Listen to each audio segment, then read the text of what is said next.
What's up, guys? We're patterning turkey guns today. This is my OG turkey gun. I've used it for a long time. Just a youth model 870. I'll make a video on that gun soon to tell you more about it. But then this one's just a full length wood stock 20 gauge 870 also. This was my go-to gun last year, but only because this gun missed a gobbler, first one it shot at last year, so it kind of had some bad juju, so I put it up for the rest of the year. But this year we're bringing it back out. So this is the one I'm really worried about patterning today. Shooting Migra TSS shells. They were nice enough to send me several boxes of their new TSS shells to try out, and I'm not going to sit here and tell you that they're the best ones on the market because I've never fired one. So today we're going to find that out. I've shot their duck loads all season and really loved them, so I've got high hopes for the turkey loads, but we're going to find that out today. But they're nice enough to support me and support my channel, so if you are in the market for new turkey loads, watch this video before you buy anything, because these might be the ticket. We're going to find out. What I'm going to do is I'm going to shoot several different shots at 30 yards with different chokes. Starting out, I've got a Jeb's Headhunter 560 constriction, and then I've got some other just random chokes that I've had throughout the years. This is a AVNX Crusher 20 gauge Remington 565 constriction, so it's a little bit looser than the Jeb's.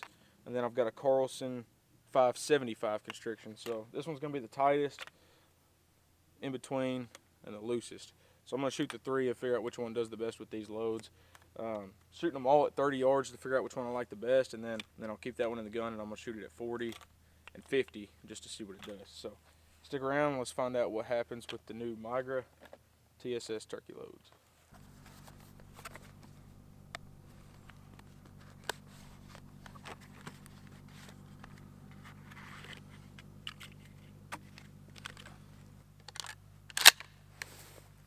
Alright, this is shot number one with the Migra TSS 7.9 stack load, Jeb's 560 Headhunter.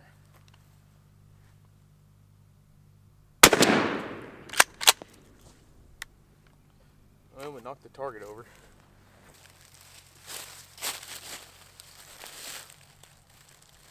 It's kind of hard to see it contrasting on that white paper, but it's a pretty beautiful pattern. What I'm going for here with these tests, I'm not necessarily looking for the tightest choke, but more so I'm looking for the most even pattern out at distance.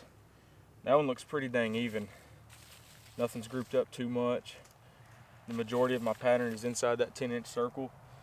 So I'm gonna take this one down, we'll shoot the other chokes, and then what we'll do at the end is we'll come back and we'll count how many pellets are inside each of these 10-inch circles, and we'll use that to determine which one's shooting the best out of that choke.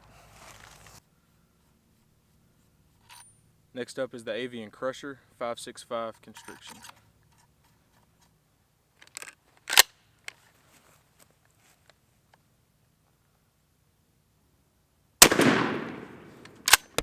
Whew, sucker's got some kick to him, that's for sure. In theory, that 565 is supposed to be a little bit looser than that 560. This pattern looks a little bit tighter. Alright, let's go shoot the Carlson 575 and then we'll compare the three of them. Next up is the Carlson Turkey Choke 575. So in theory, this one should be the loosest pattern of the three, but we'll find out. That last one rang my ears pretty good, so I'm going to throw some earmuffs on for this one.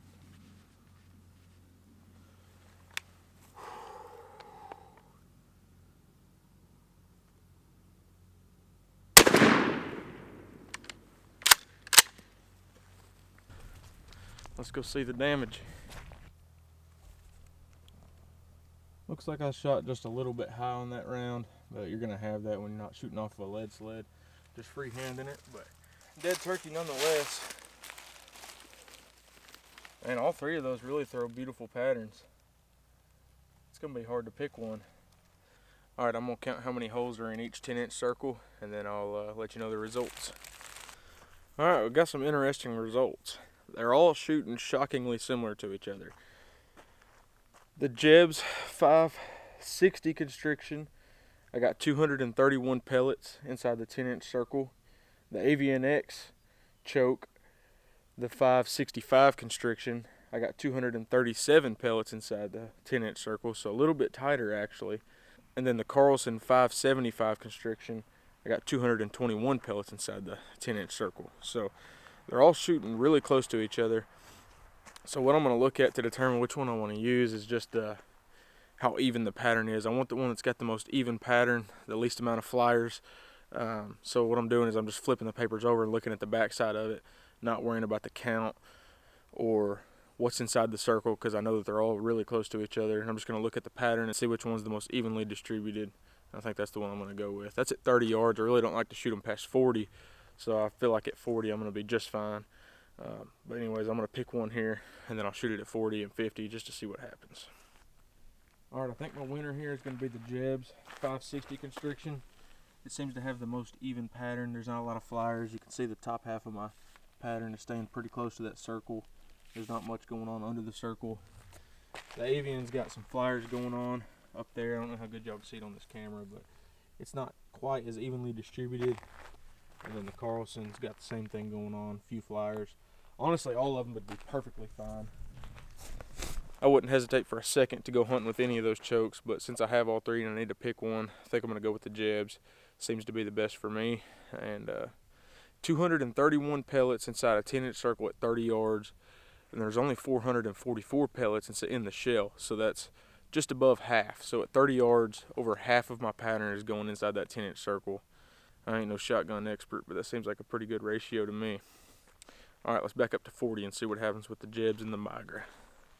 Alright, this is 40 yards. The choke I selected was the Jeb's 560 Headhunter. This is typically my max range when it comes to turkey hunting. I feel like I've beat him when he gets to 40, 45. You know, I usually would take that shot if that's all I'm going to get out of him. Anything past that, typically in my mind, is too far. But I do like to pattern my gun at 50 also, just to have that oops factor of whenever I've got him gauged at 40 and I shoot him but get up and step it off and it was actually 50. So that's my reasoning for after this shot backing up to 50 and shooting the paper, just to know that when I think I've got him at 40, 45 and he ends up being 50, I want to know that he's still going to die if I choose to shoot at him. Here we go.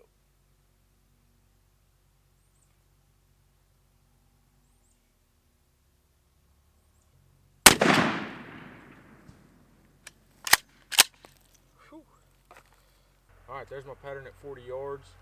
Looks nice and even. Got a few gaps in it, but plenty enough to kill the gobbler at 40. And like I said, that's my ideal max range, so I feel very comfortable with this. I'm going to count it up just out of curiosity and find out how many are inside my 10-inch circle.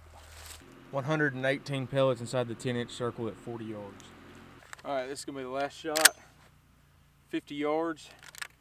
Like I said, I don't plan on shooting a gobbler at 50 yards, but if I misjudge something and I do shoot at one at 50, I want to know what's going to happen.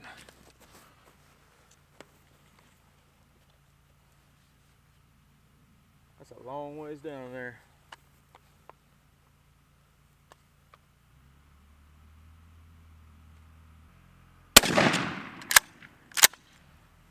Alright, there's our pattern at 50 yards. We got 96 pellets inside the 10-inch circle. Definitely not the tightest of the tightest, but at 50, I think it'll kill a turkey all day.